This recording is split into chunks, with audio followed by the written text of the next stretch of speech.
YouTube. How's everybody today? It's nice to hear. So today I want to talk about an Earth album. Earth released this album in 2005 on Mega Blade Records. It's called Living in the Gleam of an Unsheathed Sword. Pretty epic song title.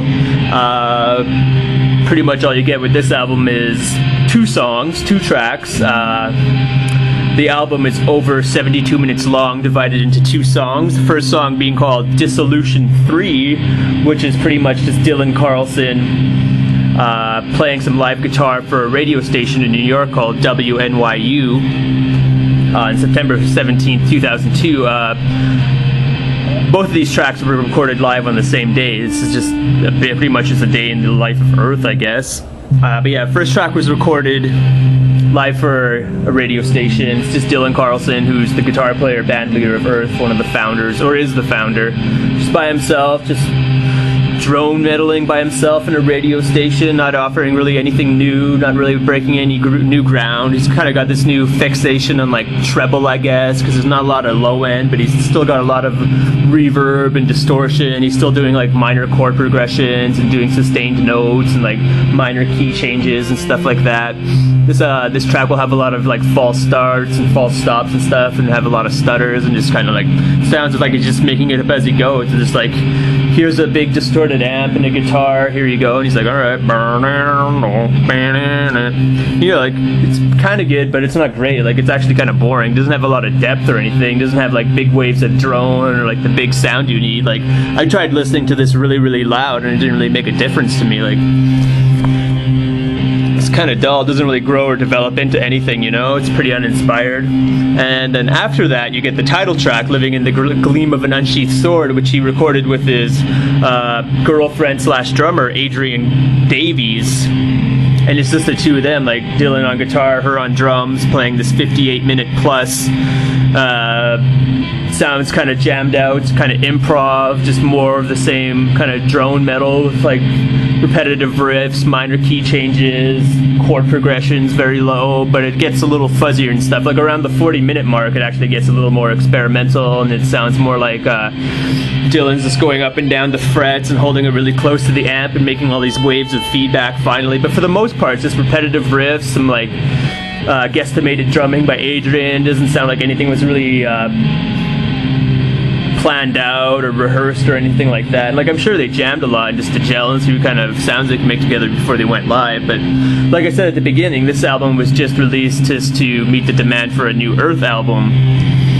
But yeah, the second track is a lot better. It is really, really long. It could have been like cut down a little bit, but it was recorded live, so it just went on and on and on. It also has a lot of, you could hear Earth fans in the crowd hooting and hollering and stuff, and going whooping and stuff like that. It's pretty neat.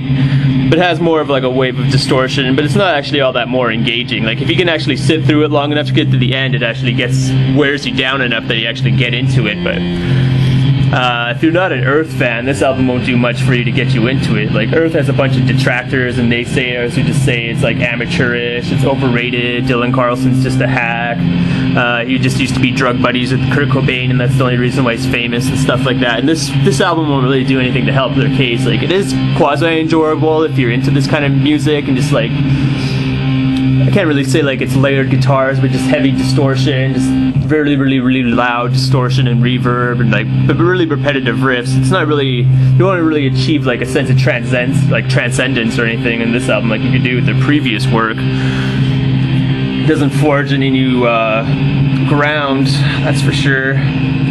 It's pretty cool artwork on here though. It's a picture of like a dark kind of rainforest there. I don't really know how that reflects in the music though. And then on the back here, you got something that looks like marijuana leaves, kind of looks like stars or something on the night sky. Picture of some earth, of course. It's a layer of dirt, I guess. And nothing really, just kind of a really dark sky kind of look. It just has the information on where the tracks were played, who played on them. Not a lot to read there. Get some weird little kaleidoscopic shimmering thing here, ripples. But yeah, definitely not Earth's greatest album or anything. It's just released just because they hadn't released anything new in a long time. This was released in 2005, which was also the same year they actually released a new album called Hex, or Printing in the Infernal Method, which is actually a really awesome album. It's probably one of my favorite albums by Earth, and that's where they moved into this very, very dark, kind of country drone kind of style, and it was really, really scenic, had a lot of layers, very full sounding, took you to new places. This album won't take you to any place new, won't really take you like in any kind of mental journey or anything like that. It's not really dark, doesn't have any of the country vibe that they moved into later on, and doesn't incorporate like the pianos and the organs and like a full band kind of sound. It's just this more of the same kind of meandering, kind of like half-assed kind of Earth sound, you know. But I guess it was just released to meet a fan's demand for some new material. I read a funny term for describing Earth's sound online, and somebody called it crawl metal. And I'm like, crawl metal? That's pretty neat. Drone metal, crawl metal, stoner metal. Neat terms. But yeah, anyway, not groundbreaking. If you want to listen to some really distorted guitars for like 72 minutes, you can probably listen to this. Doesn't really have any bass. There's no bass player at all, actually. There's no low end. It's just Dylan Carlson with his newfound fixation and like treble-y distortion. Living in the Gleam of an Unsheathed Sword, released in 2005 on Mega Blade Records. That's all I gotta say about it. Peace out.